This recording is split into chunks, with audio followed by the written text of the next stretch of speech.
Hello guys, আসসালামু আলাইকুম। আশা করি সবাই ভালো আছেন। আজকে আমরা নতুন আর একটা মুরগির ভিডিও নিয়ে আসলাম। এই যে দেখেন মুরগিগুলা ভিতরে কেমন করতেছে। এই দুইটা কুচে কুচে হয়েছে, কারণ আপনারা জানেন আমাদের দেশি মুরগির খামার। কুচে হয়েছে দুইটা, কিন্তু কুচে বসানো যাব না, কারণ গরম দিনে বাচ্চা থাকে না। আর এটা হলো শীতের দিন, যে পরিমাণে পৌষ মাসের ঠান্ডা, এই পৌষ মাসের এত ঠান্ডাতে মানুষই বাঁচা অসম্ভব, আর মুরগির বাচ্চা কিভাবে বাঁচবে। সেজন্য কুচে ছাড়ানোর জন্য এই যে আমাদের আলাদা একটা আছে, রুম আছে, ওইখানে দুইটারে ধরে রাখছি।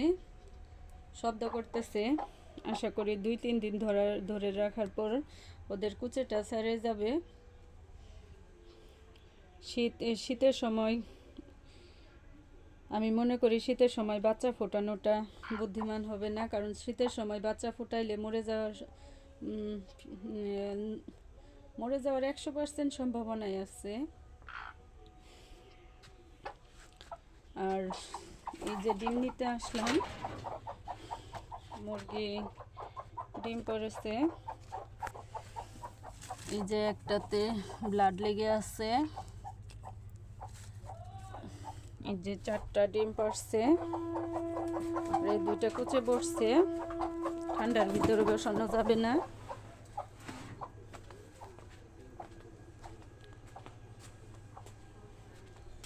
এই যে ডিমগুলা নিয়ে আপনার করতে হবে। আমাদের 5টা মুরগি তো ডিম পারছে, এখন মাশাআল্লাহ অনেকগুলা ডিম হয়ে গেছে। হ্যাঁ, মাশাআল্লাহ অনেকগুলা ডিম হয়ে গেছে। এই যে এখানে রাখলাম ডিমগুলা, দেখেন এই ঝুড়িতে অনেকগুলা ডিম, আবার এই ঝুড়িতে অনেকগুলা ডিম, দুই পাশের দুইটা ঝুড়িতে অনেকগুলা ডিম। এই পাশের ঝুড়িতে এইগুলা পরের ডিম, মানে 7 থেকে 10 দিন হবে এই ডিমগুলা রাখা হয়েছে।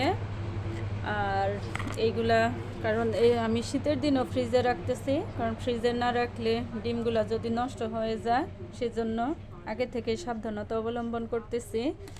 আর এইখানে এটা প্রায় মাস হলো এরকম ডিমগুলা ফ্রিজে রাখছি। এগুলা সব বীজ ডিমগুলা মনে করছিলাম বসাই দিব, কিন্তু অতিরিক্ত ঠান্ডার কারণে বসাইতে পারতেছি না। ডিমগুলা অলরেডি এটা পুরা ভর্তি ছিল, ডিম দিয়ে পুরা ভর্তি ছিল। এইখান থেকে 4 হালি বিক্রি করা হয়েছে। আর এইগুলা মাশাআল্লাহ আল্লাহ পাক অনেকগুলা ডিম দিচ্ছে। 4 হালি বিক্রি করছি, আর এই ডিমগুলোও বিক্রি করে দিব, কারণ ঠান্ডার সময় বসাবো না, অতিরিক্ত ঠান্ডাতে মুরগি বাচ্চা বসাবো না। আমাদের চ্যানেলটি ভালো লাগলে সাবস্ক্রাইব করে দিবেন, আর আমাদের ফেসবুক পেজ সাফা ফ্যাশন হাউস, সেটা একটু আপনারা সবাই ফলো দিয়ে দিবেন। আর আমাদের জন্য সবাই দোয়া করবেন, আমাদের চ্যানেলটি যাতে অনেক বড় হয়।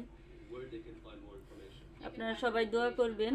আল্লাহ হাফেজ, ভালো থাকবেন, সবাই দোয়া রাখবেন।